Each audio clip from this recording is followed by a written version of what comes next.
Saludos, mi nombre es Brian Ramírez y junto con mi equipo de trabajo conformado por Kevin Chicas y Omar Cepeda realizaremos la ponencia de un diseño de un compilador. Como introducción o puntos a tomar en cuenta tenemos primero la evolución de los lenguajes de programación. Se tomarán en cuenta diferentes fechas sobre sucesos importantes y por supuesto la creación de estos mismos. La estructura general de un compilador, en forma gráfica o esquemática, cómo es que funciona un compilador, digamos, no entrando en tanto detalle. Lo siguiente es las fases de la compilación, acá sí, entrando un poco en lo que es detalles y las dos áreas importantes de lo que es la compilación, el back-end y el front-end y todas las fases que estos conllevan. Y por último, lo que es la optimización del código. ¿De qué código se está hablando? Pues del código intermedio generado por lo que es el proceso de compilación. Bueno, tenemos lo que es la evolución de los lenguajes de programación y como ya había mencionado, solo se tomarán en cuenta algunos lenguajes pues, más importantes y sucesos o eventos que hayan definido pues, el inicio de estos. Bueno, tenemos que en 1843 se crea el primer lenguaje de programación, que fue desarrollado por Ada Lovelace. Como sabemos, pues ella tiene el registro del primer lenguaje de máquina creado y esto pues ella escribió un algoritmo para lo que es la máquina analítica de Charles Babbage. En 1940 se da inicio a lo que es la primera generación de los lenguajes de programación, que básicamente consiste en una secuencia de ceros y unos. Y como sabemos, pues esto sentó prácticamente las bases para la informática en general, es decir, toda la informática. En el 50 se desarrolla lo que es el lenguaje ensamblador, que es un lenguaje de bajo nivel que se basa en la representación de código de máquina. También se da inicio a lo que es la segunda generación. En el 57 se crea Fortran, que como pues más de alguno lo conoce, es un lenguaje de alto nivel que aún se sigue utilizando, pero este tiene más enfoques científicos y de análisis numérico. En 1958 se crea Lisp, que viene siendo prácticamente similar a Fortran, pero es utilizado para notaciones matemáticas y tiene mucho uso en lo que son algunos temas de aplicación de las ciencias de la computación.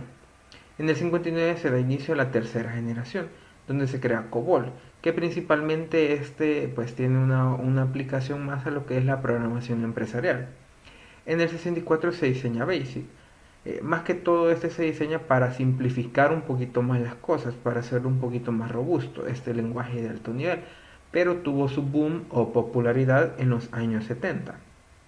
En el 67 se da inicio a lo que es la cuarta generación, que básicamente es la creación de la programación orientada a objetos y que se utiliza bastante en la actualidad. Esto nace en Noruega. En el 70 se crea Pascal.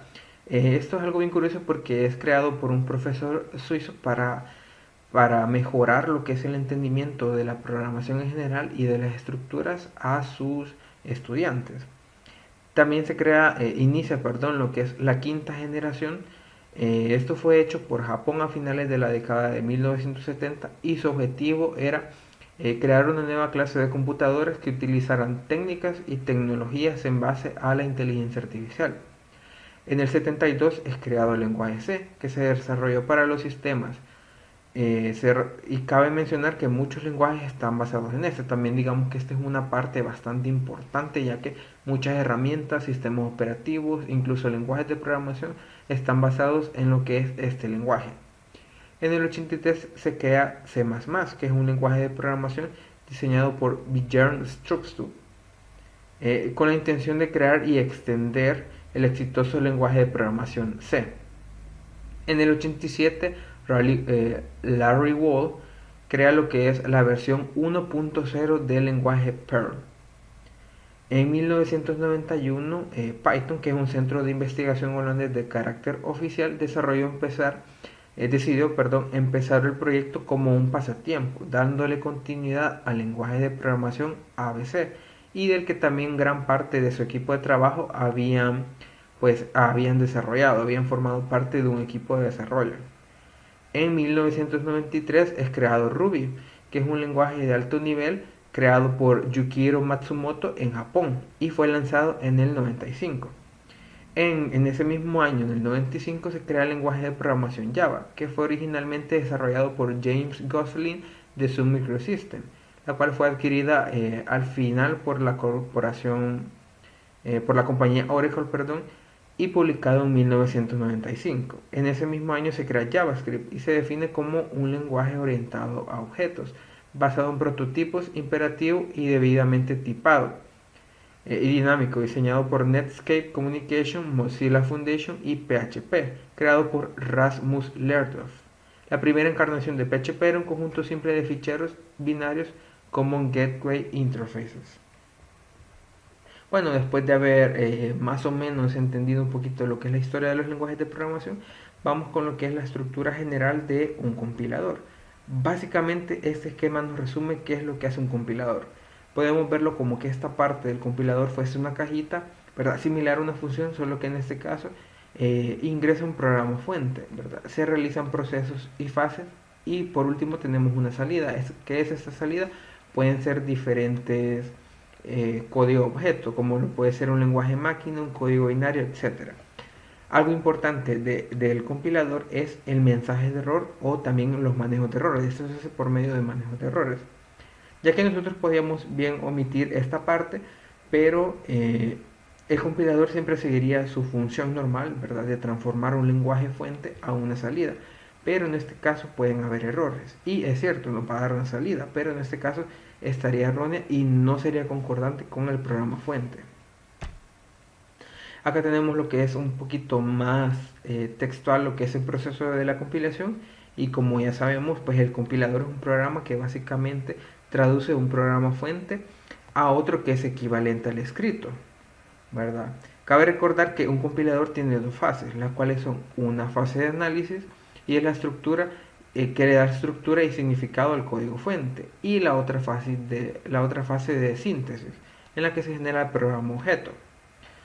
Un lenguaje fuente puede ser un lenguaje de programación de alto nivel, como C o C++, o alguno de los que habíamos estado leyendo en lo que es la historia de los lenguajes de programación.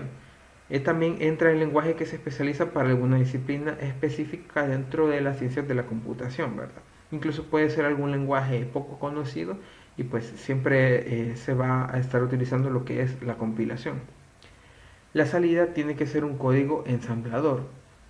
No necesariamente puede ser un código binario, puede ser un código ensamblador, un código máquina u otro lenguaje de programación de alto nivel. Bueno, hoy vamos ya un poquito más en lo que es detalle y tenemos esas dos grandes áreas que conforman en general el proceso de la compilación, que en este caso es el back-end y el front-end. Bueno, podemos definir que el compilador, ¿verdad? Para mostrar un resultado final pasa por diferentes pruebas. Los podríamos conocer como controles de calidad o puntos de calidad, etc. Esto con el fin de que se pueda determinar errores relacionados a la sintaxis del lenguaje de programación y por ende se realice un proceso de errores.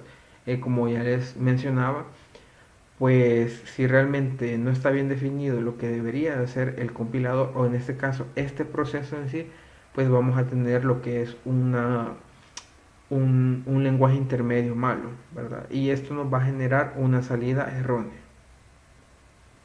Bueno, vamos con lo que es el front-end. Esta es la etapa del compilador y que comprende el análisis puro del lenguaje escrito, es decir, es la única fase en la que nosotros tenemos un contacto con el lenguaje de alto nivel. Acá se determina la validez o error que éste pueda tener, esto con el fin de traducirlo a un lenguaje intermedio que pueda ser entendible para el compilador y éste siga su proceso con normalidad. En este caso tenemos tres fases, ¿verdad? Que serían como, bueno, son llamados análisis. Primero es el análisis léxico, que es la creación de tokens a partir de lexemas. Lexemas no es nada más que un conjunto de palabras que a simple vista no pueden tener ningún sentido, pero ya en conjunto pues realizan lo que conforman lo que es un lenguaje de programación, una línea, etcétera. El segundo es el análisis sintáctico, que es la creación, crea un árbol a partir de los tokens generados del análisis léxico, con el fin de verificar si la estructura está correcta, cumple con el orden de sintaxis, etc.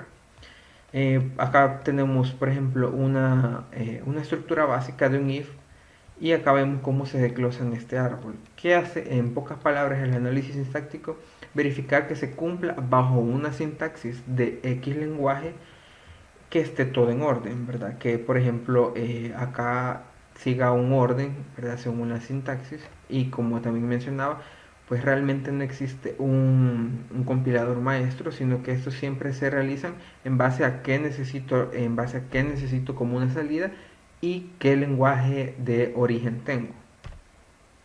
Y por último tenemos lo que es el análisis semántico, que este verifica la parte lógica del árbol generado por el análisis sintáxico.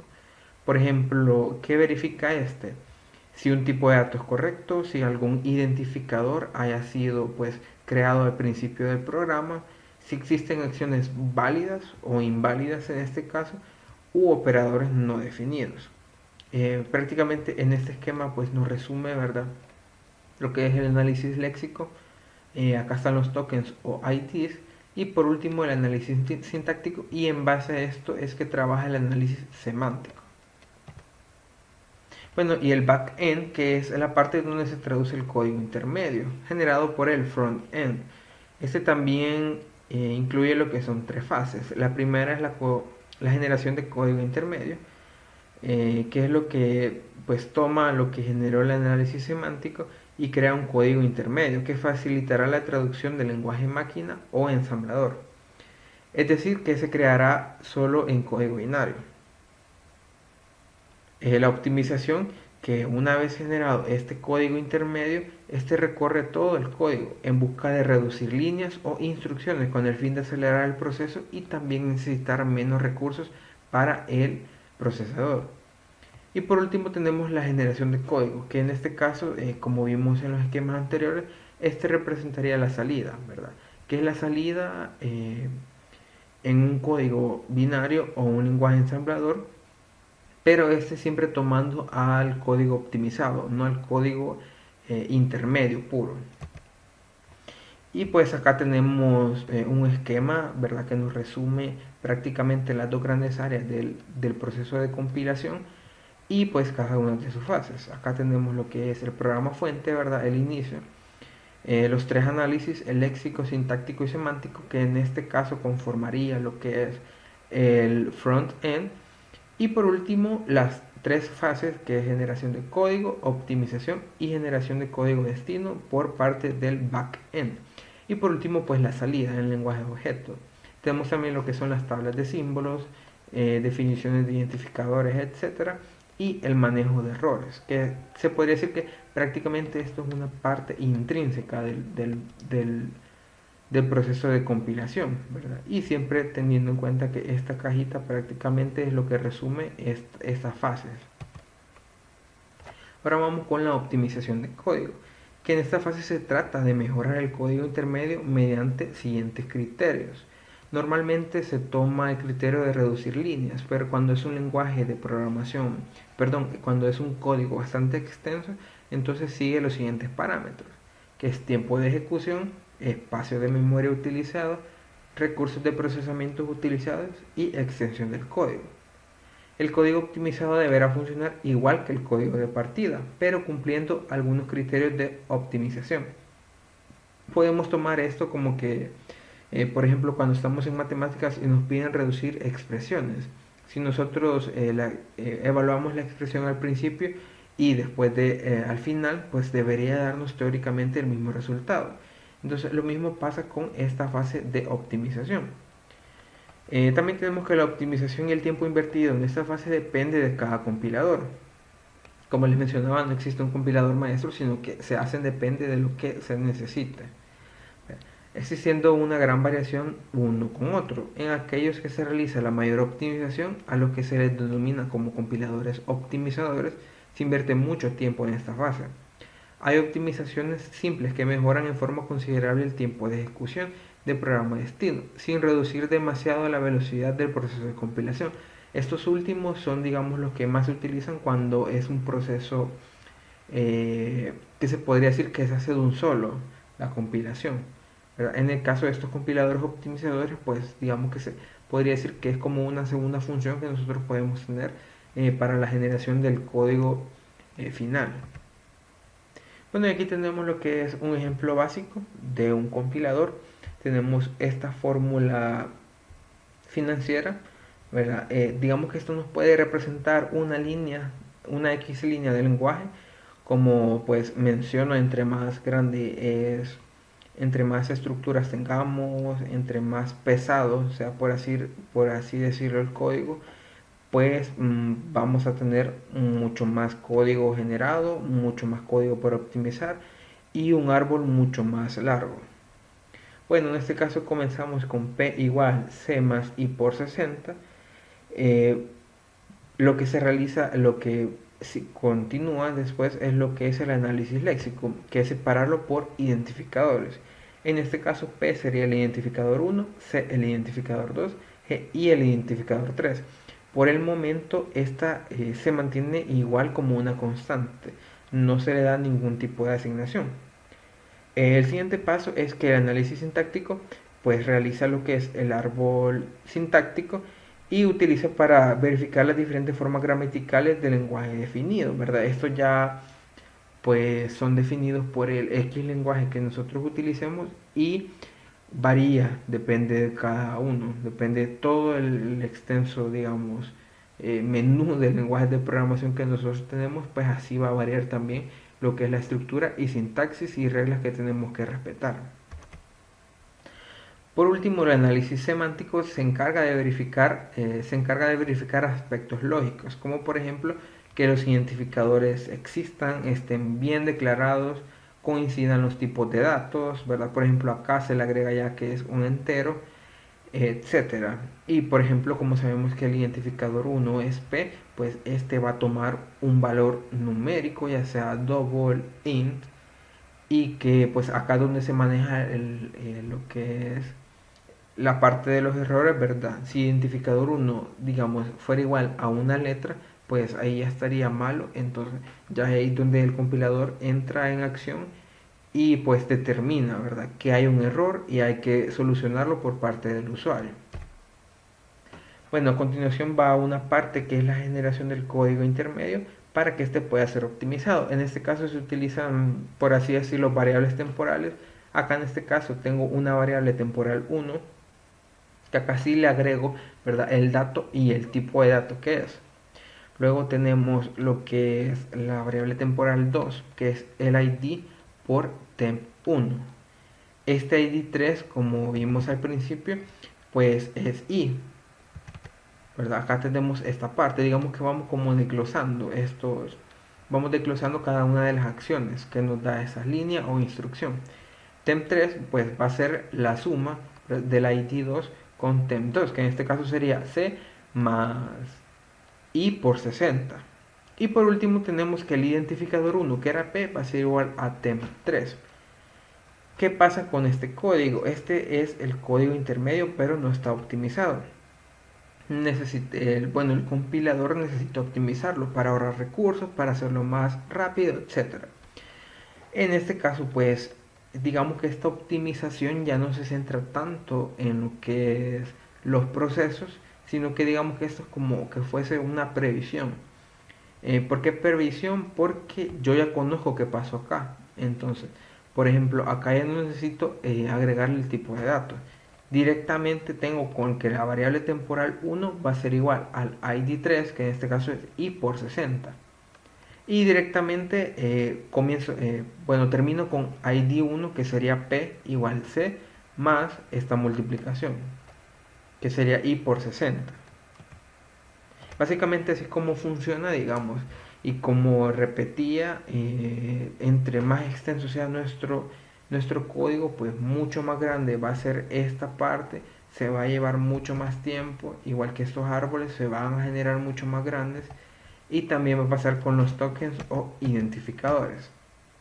Y ya para terminar con lo que es la ponencia, pues tenemos lo que son las conclusiones. Realmente la tecnología ha ido avanzando muy rápido.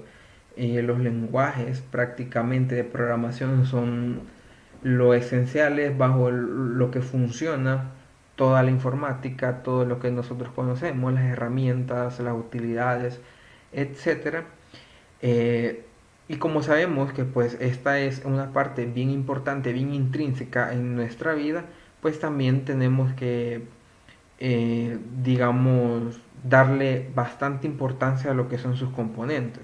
¿Verdad? Que sin estos componentes, pues los códigos, los lenguajes no serían funcionales. Y para ello se entiende que un compilador debe poder hacer el trabajo que se le requiera en sus diferentes fases para que el programa que se quiera compilar esté correcto.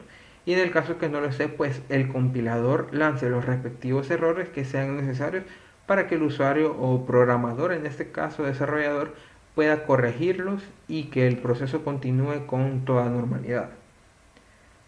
Y tenemos que un compilador es una estructura bastante compleja y la tecnología para su funcionamiento ha sido desarrollada y, digamos, mejorada durante todos estos años. Entre las fases que implica el proceso se encuentra la de optimización de código, el cual ya verificamos que es casi que la parte final y la cual tiene un gran impacto en el rendimiento final del programa desarrollado, pues se encarga de reducir los recursos utilizados, tanto en materia de espacio de almacenamiento como de recursos de procesamiento. Y también esto es una parte bien importante.